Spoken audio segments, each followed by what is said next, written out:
بس كده ده بقى الشكل الاخير بتاعنا اهوت. ايه رايكم؟ شويه شوربه عدس بقى محترمين في البرد اللي احنا فيه ده. طبعا عدس زي ده بقى كده في ليالي الشتاء الساقعه حلوه الساقعه دي. تشربه بالليل كده وتتدفى، جسمك يتدفى وتنام وتروح بقى. يا لهوي على الطعم يا جدعان والجمدان، فجربوه والله العظيم هيعجبكم جامد. والله لو كلت منه بوله زي كده كامله ما تكفيني اصلا. ده بقى انصح بيه الطلاب بقى المغتربين اللي هم عايزين حاجه تدفيهم كده في الساعه بالليل. حاجه سهله جدا وسريعه كده يعملوها برده. اول حاجه بقى نجيب السخان بتاعنا ونجيب الحله، ومعانا كوبايتين عدس نحطهم في الحله، ومعانا الخضار بقى علشان نخليها مفيده اكتر وطعمها جامد. معانا بصلتين متقطعين رباع كده وطماطمتين متقطعين رباع برده، ومعانا 3 فصوص ثوم واربع قرون فلفل وجزرتين متقطعين برده. نحطهم بقى على العدس ونزود ميه لحد ما يا دوبك نغطي الحاجه كده بالميه. ومعانا التوابل ومعلقتين ملح ومعلقه كمون ومعلقه شطه حسب الرغبه. نحطهم على الحاجه بتاعتنا ونقلب ونغطي ونسيبهم يغلوا ونرجع تاني. ودلوقتي بقى بعد ما غليت واستوت ضربناه في الخلاط، رجعناه في الحله تاني ونحطه على النار ياخد غلوه كده، ونركنه على جنب بقى عشان نعمل الشعريه بتاعته. عشان نعمل الشعريه هنجيب طاسه نحط فيها شويه زيت وننزل بقى بالشعريه ونقلب لحد ما يتحمروا معانا. وبس كده لما اتحمرت الشعريه نرجع بقى الشوربه تاني وناخد شويه شوربه كده منها عشان نجربهم من غير شعريه. ده شكلها كده حاجه عظمه يعني. وبعد كده هنجيب الشعريه نحطها على الشوربه، اسمع بقى الصوت الجامد ده، نقلبها بقى مع بعض ونسيبها 3 أو 4 دقايق بالظبط لحد ما الشعريه تستوي. نشيلها بقى من على النار ونحطها في بوله التقديم ونجربها مع بعضينا.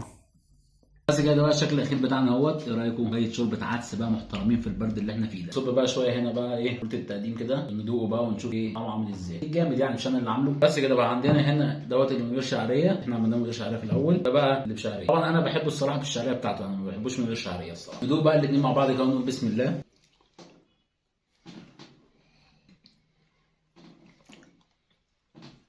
الله الصراحه طعمه جامد جدا الصراحه. ده من غير شعريه والله العظيم وطعمه جامد جدا. الشطه بقى اللي فيه اللي انا كنت حاططها ديت عامله فيه تاتش رهيب الصراحه. ندوق بقى اللي هو بشعريه دوت مع بعض شكله كده. ندوق مع بعض ونقول بسم الله. لسه سخن ده بقى عشان ده شفت ده في الاول وده سخن. بسم الله. رهيب يا جدعان، رهيب. الشعريه فرقها معاه 180 درجه. الله.